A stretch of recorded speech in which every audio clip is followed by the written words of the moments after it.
جمال الوجود بذكر الإله وتصفو الحياة بنور هدى.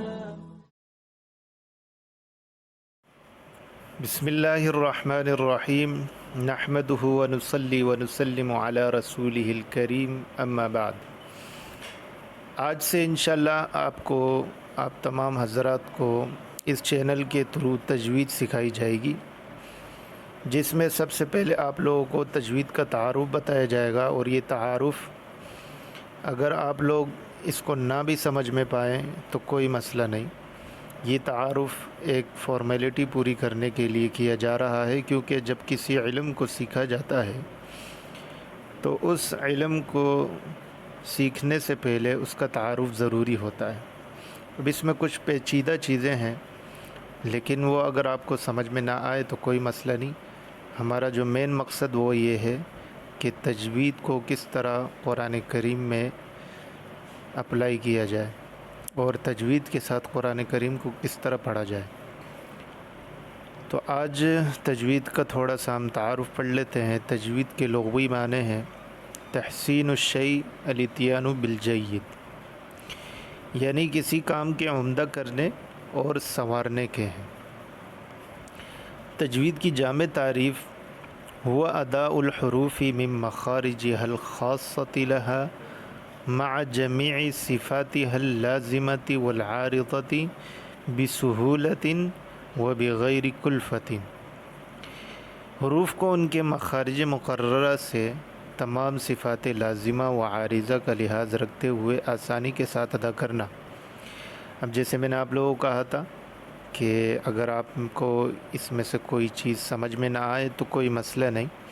ہمارا جو مین مقصد ہے وہ آگے ان 2 ویڈیوز کے بعد ان 2 ویڈیوز میں تجوید کا تعارف ہو جائے گا، کیونکہ یہ تھوڑا سا لمبا ہے. پھر آگے وجوب تجوید کے دلائل کے لیے الگ سے میں ویڈیو بناؤں گا. پھر اس کے بعد انشاءاللہ جو ہمارا مین مقصد ہے وہ شروع ہو جائے گا. علم تجوید کا موضوع، یعنی کس چیز کے لیے یہ علم وضع کیا گیا ہے. حروف تہجی اور حروف قرآنیہ ہیں صحیح ادا کے اعتبار سے، کیونکہ تجوید میں ان کے عوارض ذاتیہ سے ہی بحث کی جاتی ہے.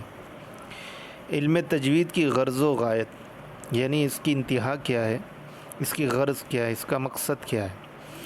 صون اللسان عن الخطأ فی اداء القرآن و تلاوت القرآن کما انزل و تحسین القراءہ، یعنی زبان کو قرآن مجید کی غلط ادائیگی سے بچانا اور نازل شدہ طریقے کے موافق قرآن مجید کی تلاوت کرنا اور تلاوت کو عمدہ بنانا، یعنی قرآن مجید کو اچھی طریقے سے پڑھنا. خلاصہ اس کا یہ ہے. علم تجوید کا فائدہ اور ثمرہ. اس کا فائدہ کیا ہے، اس کا ثمرہ کیا ہے؟ اللہ تعالیٰ کی خوشنودی حاصل کرنا اور دونوں جہاں کی سعادت حاصل کرنا. علم تجوید کے 4 ارکان ہیں، اور وہ ان میں سے سب سے پہلا مخارج ہیں، صفات لازمہ ہیں، ترکیبی احکام و قواعد مثلا اخفاء، ادغام، مد وغیرہ، اور نمبر 4 پر زبان سے ریاضت و محنت کرنا. علم تجوید کی فضیلت یہ ہے کہ یہ علم تمام علوم سے اشرف و افضل ہے، کیونکہ اس کا تعلق کلام اللہ سے ہے جو کہ اشرف کلام ہے. علم تجوید کا سیکھنا ہر مسلمان پر فرض ہے، اور فن تجوید میں کمال حاصل کرنا فرض کفایہ ہے. ایک یہ ہے کہ علم تجوید کے ساتھ قرآن کریم پڑھنا، بنیادی تجوید سیکھ کر، اور انشاءاللہ میں ان ویڈیوز میں آپ لوگوں کو یہی سکھاؤں گا جو کہ فرض ہے. اور فن تجوید میں بالکل کمال حاصل کرنا یہ فرض کفایہ ہے. اس کے لیے انشاءاللہ جب یہ سیشن ختم ہو جائے گا اس کے بعد پھر میں ویڈیوز میں آپ لوگوں کو ایک ایک چیز ڈیٹیل سے بتاؤں گا. ابھی صرف قرآن کریم کو ہم نے تجوید کے ساتھ پڑھنا ہے جو کہ فرض کے درجے میں. علم تجوید کے مدون ابو عبد الرحمن خلیل بن احمد فراہیدی ہیں، جن کا انتقال 170 میں ہوا. مدون یعنی سب سے پہلے اس علم کو لکھنے والے اور اس علم میں مہارت حاصل کرنے والے. اور عمر بن عثمان ان کا جو لقب ہے وہ سیبویہ ہے.